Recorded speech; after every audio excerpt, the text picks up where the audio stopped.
잠언 14장. 지혜로운 여인은 자기 집을 세우되 미련한 여인은 자기 손으로 그것을 허느니라. 정직하게 행하는 자는 여호와를 경외하여도 패역하게 행하는 자는 여호와를 경멸하느니라. 미련한 자는 교만하여 입으로 매를 자청하고 지혜로운 자의 입술은 자기를 보존하느니라. 소가 없으면 구유는 깨끗하려니와 소의 힘으로 얻은 것이 많으니라. 신실한 증인은 거짓말을 아니하여도 거짓 증인은 거짓말을 뱉느니라. 거만한 자는 지혜를 구하여도 얻지 못하거니와 명철한 자는 지식 얻기가 쉬우니라. 너는 미련한 자의 앞을 떠나라.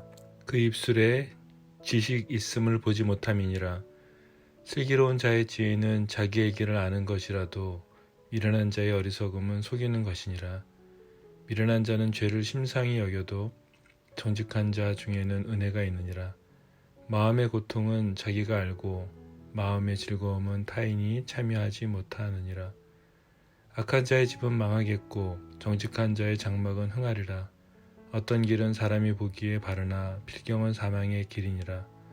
웃을 때에도 마음에 슬픔이 있고 즐거움의 끝에도 근심이 있느니라. 굿모닝, 굿나잇. 10분 아침 묵상 잠자리 생각 잠언 14일차 14장입니다. 주제는 우리에게 잠언이 불편한 이유입니다. 오늘은 1절부터 13절까지 읽었고요. 제가 잠언을 묵상하면서 알게 된 것은 많은 분들이 카톡이나 메일로 주시는데 말씀을 읽는데 불편하다는 거예요. 잠언 말씀 그대로 찌르는 느낌을 많이 받는다고, 그래서 마음이 좋지 못하다, 어려워하시는 분들이 있었습니다. 이런 어려운 시대에 어떠한 영적으로 위로를 주거나 혹은 자신의 입맛에 맞춰서 선택해서 말씀을 듣는 이런 시대가 되어버렸죠. 그래서 조금 위로가 되는 것들을 찾기를 원하고 또 자기 합리화에 맞는 성경 본문들을 찾고 있는 것들을 보게 되었습니다. 그래서 잠언 묵상을 잘 선택했다, 이런 생각을 하게 됩니다. 정말 말씀은 살아있어서 우리의 깊은 것들을 찌르는 것 같습니다. 그렇죠? 그래서 더 포기하지 말아야 합니다. 먼저 오늘 본문을 살피기보다 유진 피터슨의 메시지 성경을 좀 읽어드리는 게 여러분에게 좀 도움이 되실 것 같아요. 그래서 제가 좀 읽어드릴게요. 메시지 성경 14장 1절부터 읽어보도록 하겠습니다. 지혜는 아름다운 집을 세우지만 미련함이 와서 그 집을 철저히 무너뜨린다. 정직한 삶은 하나님께 영광이 되고 타락한 삶은 하나님을 모욕한다. 경솔한 말은 비웃음을 사고 지혜로운 말은 존경을 부른다. 소가 없으면 소출도 없으니 힘센 황소가 쟁기를 끌어야 풍성한 수확이 있다. 진실한 증인은 거짓말을 하지 않지만 거짓 증인은 거짓말로 먹고 산다. 빈정거리는 자들은 여기저기 샅샅이 뒤져도 지혜를 찾지 못하지만 마음이 열린 이들은 문 앞에서 지혜를 발견한다. 미련한 자들의 무리에서 빨리 빠져나와라. 공연히 시간을 허비하고 입만 아프다. 지혜로운 이는 지혜 덕분에 인생이 순조롭지만 미련한 자는 미련함 때문에 궁지에 빠진다. 어리석은 자는 옳고 그름을 따지는 것을 우습게 여기지만 도덕적인 삶이야말로 은혜를 입은 삶이다.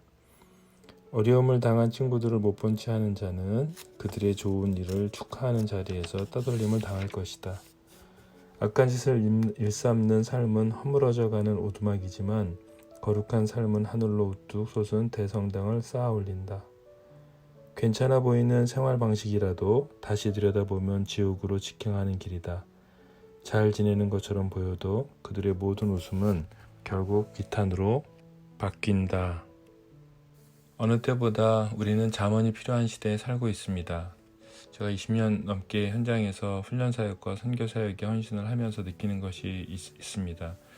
가르치기 위한 묵상의 한계를 늘 경험하게 되고 또 묵상하지 않는 사역자들로 인해서 얼마나 공동체가 무너지는지를 쉽게 보게 됩니다. 사역을 오래 하는 건 중요하지 않지요. 말씀이 정말 내 삶 가운데 중심에 있는지가 얼마나 중요한지 사역하는 내내 보게 된 것 같습니다. 사람들에게 무례하게 해도 그것이 양심에 전혀 찔림이 없거나 술, 담배를 해도 그냥 그 그 사역의 리더로서 있는 것들을 보게 되면서 이 부분이 우리 안에 너무나 많은 묵상하지 않는 것, 말씀을 가까이 하지 않음으로 인해서 얼마나 우리 안에 거짓말을 하고 있는지를 보게 됩니다.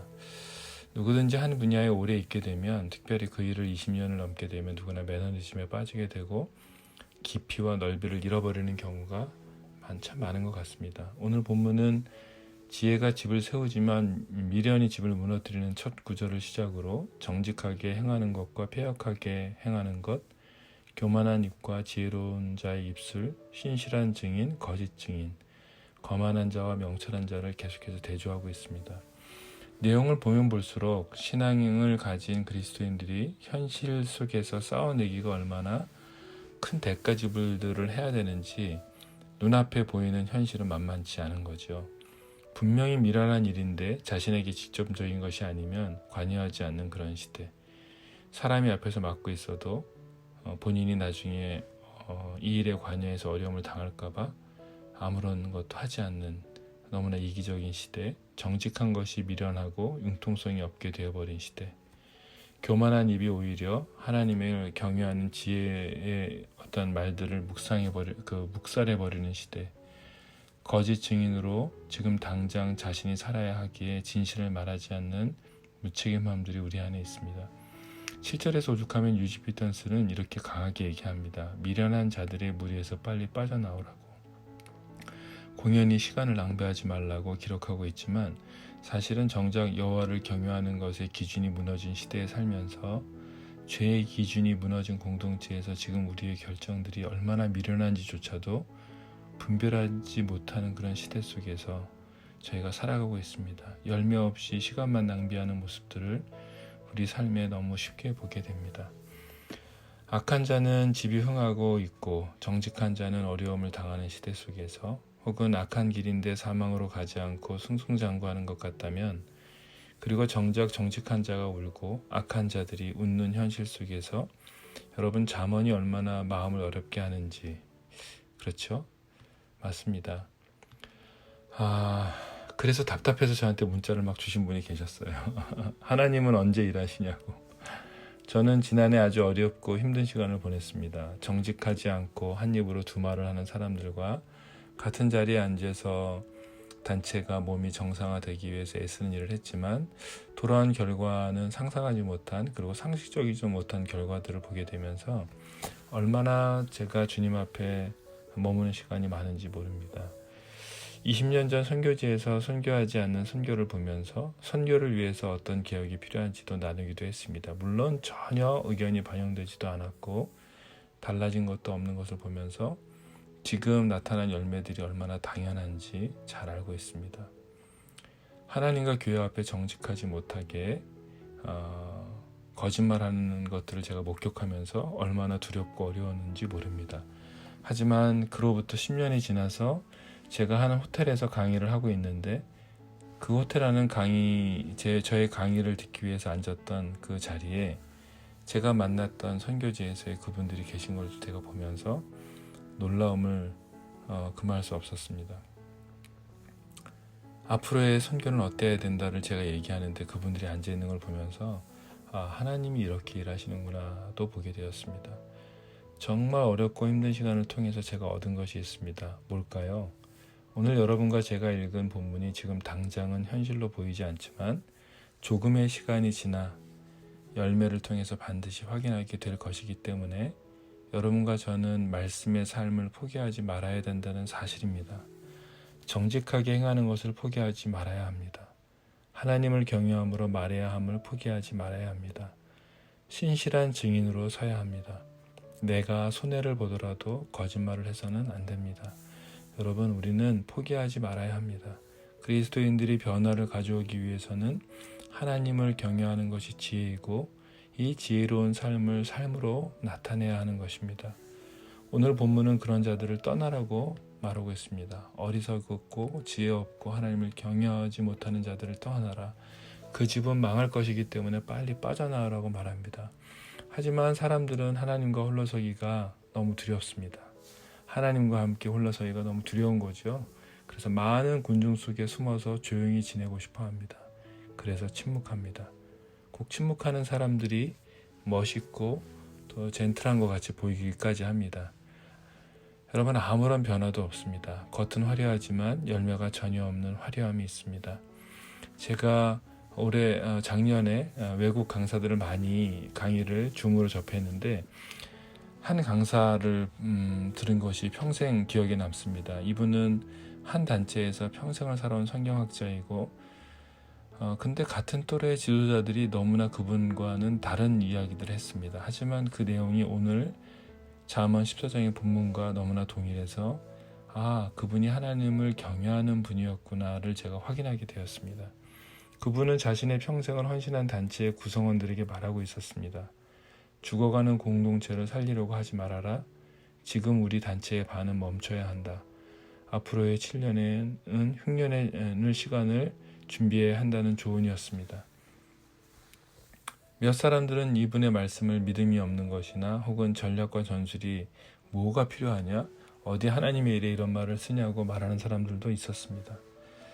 오늘 본문 9절에 어리석은 자는 옳고 그름을 따지는 것을 우습게 여기지만 도덕적인 삶이야말로 은혜를 입는 삶이다 라고 말하고 있습니다. 사랑만을 이야기하고 하나님의 공의가 사라진 세상 속에서 오늘 잠언이 너무 필요한 말씀임을 생각하게 됩니다. 여러분, 잠언이 불편하시다면 더 이 불편한 말씀을 접하셔야 합니다. 불편하고 찔림이 있어도 말씀 앞에 서서 좀 더 버텨보기로 여러분 결정하시면 어떨까요? 그래야 지혜가 나의 친구가 되고 내 삶의 동반자가 될 것이기 때문입니다. 기도하겠습니다. 아버지, 정직하겠습니다. 아무리 불이익이 내게 있어도 하나님 편에서 거룩함을 지켜내겠습니다. 신실하게 그리고 거짓말하지 않겠습니다. 공동체의 안정감을 얻기 위해 죄 앞에 잠잠하지 않고 거룩함을 드러내겠습니다. 하나님이 반드시 오늘 잠언의 말씀의 열매를 보게 하실 것을 믿습니다. 지금 이 시대의 모든 그리스도인들의 심령에 잠언으로 다가오셔서 불편해도 좀 말씀 앞에 지금의 시간을 허락하신 하나님을 예배하고 알아가도록 하나님 각자에게 은혜를 주시기를 간절히 소망합니다. 하나님 포기하지 않게 해주십시오. 하나님, 예수 그리스도께서 길이요 진리요 생명인 것을 저희가 믿고 신뢰하며 나아가는 하루가 될 수 있도록 도와주십시오. 하나님, 기쁜 주일 또 기쁜 매일매일이 될 수 있도록 인도해 주십시오. 예수님의 이름으로 기도드렸습니다. 아멘.